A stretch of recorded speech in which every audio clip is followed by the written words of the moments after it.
शिवलिंग भगवान शिव का प्रतीक है।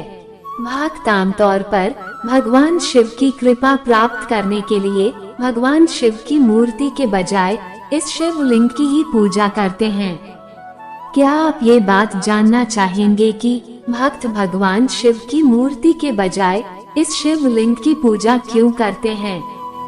नमस्कार दोस्तों, विश्वात्मा क्रिएशन चैनल पर आप सभी का स्वागत है।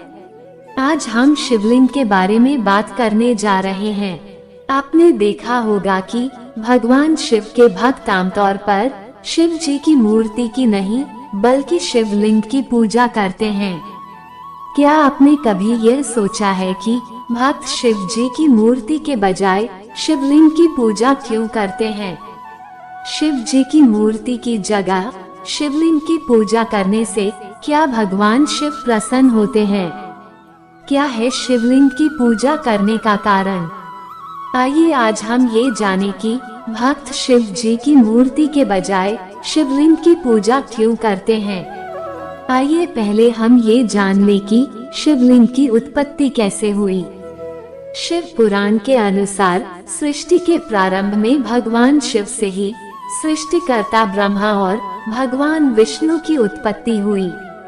उत्पत्ति के बाद ब्रह्मा जी और विष्णु जी के मन में ये प्रश्न आया कि हम कौन हैं? हम इस संसार में कैसे आए? हमारे काम क्या है? दोनों ने ये सोच ही रहे थे कि तभी एक अग्नि स्फुलिंग प्रकट हुआ और उसमें से निकले एक आवाज ने ब्रह्मा जी और विष्णु जी से कहा, तुम दोनों के मन में जो प्रश्न उठा है उसका उत्तर पाने के लिए इस अग्नि स्फुलिंग में प्रवेश करो और इसका आदि और अंत का पता लगाओ। उस आवाज को सुनने के बाद ब्रह्मा जी और विष्णु जी दोनों ही अग्नि स्फुलिंग में प्रवेश कर गए। हजारों वर्षों की खोज के बाद भी ब्रह्मा और विष्णु को अग्नि स्फुलिंग का कोई आदि या अंत नहीं मिला और न ही वे अग्नि स्फुलिंग के रहस्य को जान सके। तब भगवान शिव परम ब्रह्म के रूप में दोनों के सामने प्रकट हुए। भगवान शिव ने ब्रह्मा जी और विष्णु जी को अग्नि स्फुलिंग के रहस्य के बारे में बताया। ब्रह्मा जी और विष्णु जी दोनों ने अग्नि स्फुलिंग के रहस्य को जान लिया और उसे प्रणाम किया। तब निराकार अग्नि स्फुलिंग ने आकार लिया और ज्योतिर्लिंग स्वरूप शिवलिंग बन गया। तब ब्रह्मा जी और विष्णु जी दोनों शिवलिंग की पूजा करने लगे। ये पहला ज्योतिर्लिंग स्वरूप शिवलिंग है जो सृष्टिकर्ता ब्रह्मा और भगवान विष्णु के सामने प्रकट हुआ था और सृष्टिकर्ता ब्रह्मा और भगवान विष्णु शिवलिंग की पूजा करने वाले पहले व्यक्ति हुए। भगवान शिव आदि और अंत के देवता हैं। परमेश्वर भगवान का कोई आकार या रूप नहीं है।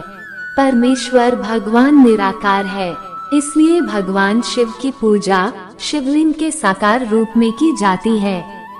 आध्यात्मिक अर्थ में शिवलिंग हमारे ब्रह्मांड की एक आकृति है। शिवलिंग शिव और शक्ति का एक शाश्वत रूप है और मनुष्य और प्रकृति के बीच समानता का प्रतीक है। दूसरे शब्दों में शिवलिंग हमें बताता है कि इस संसार पर अकेले पुरुषों का या केवल प्रकृति का प्रभुत्व नहीं है। पुरुष और प्रकृति एक दूसरे के पूरक और समान हैं। लिंग के रूप में केवल निराकार भगवान शिव की पूजा की जाती है, इसलिए निराकार परम ब्रह्म भगवान शिव रूप धारण करने वाला शिवलिंग है। शिवलिंग में समाया है भगवान शिव और शिव में समाया है सारा ब्रह्मांड। भगवान शिव समस्त ब्रह्मांड के मूल हैं। शिव का अर्थ है परम कल्याणकारी और लिंग का अर्थ है सृजन या निर्माण। वेदों वेदांत में लिंग शब्द सूक्ष्म शरीर को दर्शाता है।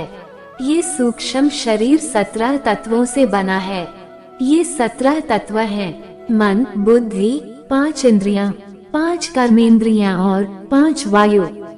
वायु पुराण के अनुसार लिंग वह स्थान है जहाँ प्रत्येक महायुग के अंत में संपूर्ण सृष्टि विलीन हो जाती है और जहाँ से सृष्टि के समय संपूर्ण सृष्टि प्रकट होती है और प्रलय काल में जहाँ संपूर्ण ब्रह्मांड समाहित हो जाता है। इस प्रकार लिंग संपूर्ण ब्रह्मांड के निर्माण, अस्तित्व और विनाश के कारण या शक्ति का प्रतीक है। शिवलिंग की पूजा कैसे शुरू हुई, इसके बारे में कई कहानियां हैं। लिंग पुराण के अनुसार अपने पति भगवान शिव के बारे में अपमानजनक बातें सुनकर पिता दक्ष प्रजापति के यज्ञ स्थल पर ही माता सती ने अपने देह त्याग कर दिया था।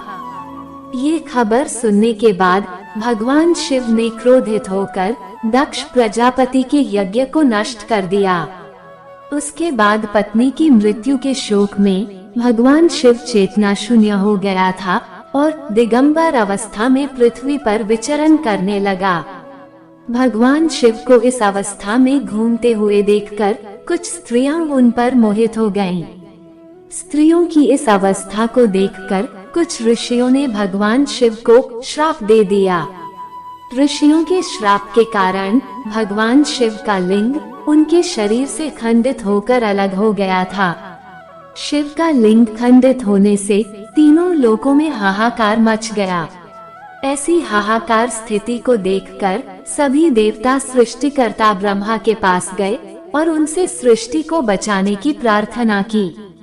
ब्रह्मा जी ने सब कुछ जानने के बाद देवताओं और ऋषियों के साथ भगवान शिव के पास गए।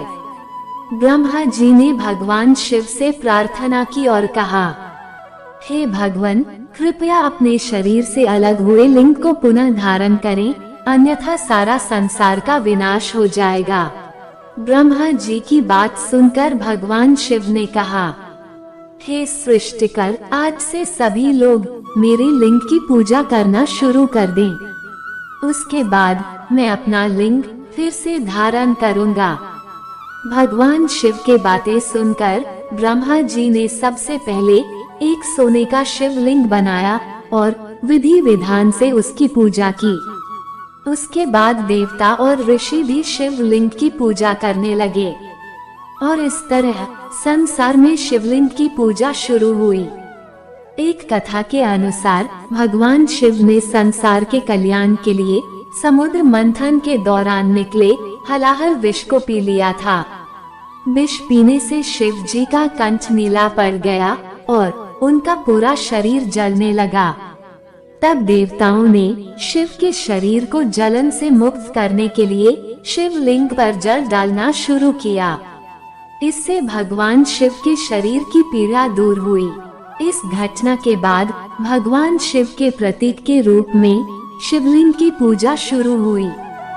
भृगु संहिता के अनुसार एक बार महर्षि भृगु ब्रह्मा, विष्णु और महेश्वर में से कौन सर्वश्रेष्ठ है, वह परीक्षा लेने के लिए निकले।